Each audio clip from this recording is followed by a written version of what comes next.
bismillaahi araxmaan iraxiim kulanti wacan daawadayaal meel walbo aad joogtaan kusoo dhowaada wararkii ugu dambeeyey ee caalamka oo aad ka daawataan midnimo online xiliyadan oo kale qodobo dhowr ah ayaad ku daawan doontaan warkan ha iloobin inaad sabskribe saarto barta midnimo online. Wararka ugu waaweyn arrimaha Soomaaliya waxaa ka mid ah faahfaahinno dheeraada ayaa ka soo baxaya qarax ka dhacay isgoyska dabka ee magaalada Muqdisho iyo qarax kale oo ka dhacay dhabarka dambe ee hotelka Maka Al Mukarrama ee magaalada Muqdisho. Laba gaari ayaa ku qarxay isgoyska dabka ee magaalada Muqdisho waxaana la sheegay in gaarigaas mid ka mid ah ruuxii saarnaa uu ku dhintay. Gaariga koowaad ayaa ku qarxay bartamaha isgoyska dabka ee magaalada Muqdisho waxaana ka dhashay khasaare isugu jira dhimasho iyo dhaawac. Warar aan helayna waxay sheegayaan in gaariga lagu qarxiyay isgoyska dabka uu lahaa Professor Yaxye Sheekh Caamir waxaana gaariga ku dhintay walaalkiis oo xilligaa gaariga watay. Wararka kale waxay sheegayaan in qarax kale uu ka dhacay dhabarka dambe ee hotelka Maka Al Mukarrama lamana oga waxyaabaha qaraxaas uu ahaa iyo khasaaraha ka dhashay. Magaalada Jigjiga haddii aan eegnana waxaa si kama dambays ah loo xaqiijiyey in la xiray jeelka dhexe ee dowlad deegaanka Soomaalida Itoobiya ee loo yaqaano jeel ogaadeen. Xabsigaas oo tacadiyo badan loogu geystay dad badan oo maxaabiis ah ayaa lagu waramayaa in hay-adaha xuquuqda aadanaha ay dowladii hore ee dowlad deegaanka Soomaalida Itoobiya ay ku eedeynayaan in gaboodfallo ka dhan ah xuquuqda bini'aadanimada xabsigaas lagu geysanayay. Waxaa si rasmi ah loogu dhawaaqay in xabsigaasi gabi ahaanba la xidho islamarkaana laga dhigi doono madxaf ama meel alaabaha hiddaha iyo dhaqanka lagu kaydiyo. Bashiir Axmed Xaashi oo ah taliye ku-xigeenka ciidanka asluubta dowlad deegaanka Soomaalida ayaa arrinta xabsigaas in la xidhay warbaahinta u xaqiijiyey waxaana uu sheegay inay soo dhoweynayaan maalin farxadna ay tahay in jeel ogaadeen iyo gabi ahaanba la xidho.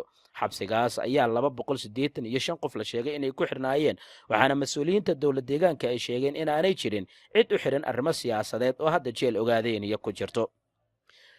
Haddii aan eegnana magaalada Muqdisho mas-uuliyiinta dowladda federaalka ee Soomaaliya gaar ahaan ciidamada booliiska ayaa ka hadlay dilalkii ugu dambeeyay ee magaalada ka dhacay iyo dadkii loo soo qabtay. Taliyaha ciidanka booliiska Soomaaliya Sarreeya Gaas Bashiir Cabdi Maxamed Ameeriko oo warbaahinta kula hadlay magaalada Muqdisho ayaa waxa uu sheegay in maanta maxkamad la horgeeyay 3 ruux oo mid ay dumar tahay oo loo soo qabtay falkii lagu dilay Sufyaan oo ahaa canug yar oo 5 sano jir ah kaas oo meydkiisa la helay xilli uu qoyskiisa uu ka maqnaa 3 maalin oo kaliya. Taliyuhu waxa uu sheegay in dad kale loo soo qabtay dilalkii ugu dambeeyay ee magaalada ka dhacay.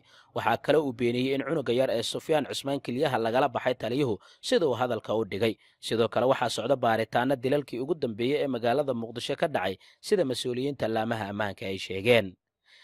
Ugu dambeyntiina maxkamadda ciidamada qalabka sida ayaa xukun dil waxay ku riday askari ka tirsanaa ciidanka dowladda Soomaaliya kaas oo nin mootobajaajla ahaa ku dilay magaalada Beledweyne ee xarunta maamulka waa xarunta gobolka Hiiraan 27kii bishii la soo dhaafay. Askariga xukunka dilka lagu riday waxaa lagu magacaabay Maxamed Xuseen Siidow waxa uu ka mid ahaa ciidanka booliiska ee gobolka Hiiraan. Askariga ayaa xukunka dilka lagu riday kadib markii maxkamad la soo taagay waxaana horey u dilay nin lagu magacaabi jiray Yaasiin Cali Saney oo ahaa bajaajle ku sugan magaalada Beledweyne. Xasan Cali Nuur Shuute gudoomiyaha maxkamadda ciidamada qalabka sida oo ku sugan magaalada Beledweyne ayaa ku dhawaaqay xukunka askariga lagu riday. Kasuko askarigan xukunka lagu riday waxaa jiray askar badan oo dilal mootobajaajyo dhalinyaro watay oo ay ugu geysteen magaalada Muqdisho kuwaas oo aan weli maxkamad ka soo muuqan. Wararkii ugu dambeeyay waa naga intaa. Fadlan subscribe saar, commentina ka bixi aragtidaada waxyaabaha ku soo jiitay. Nabadgelyo.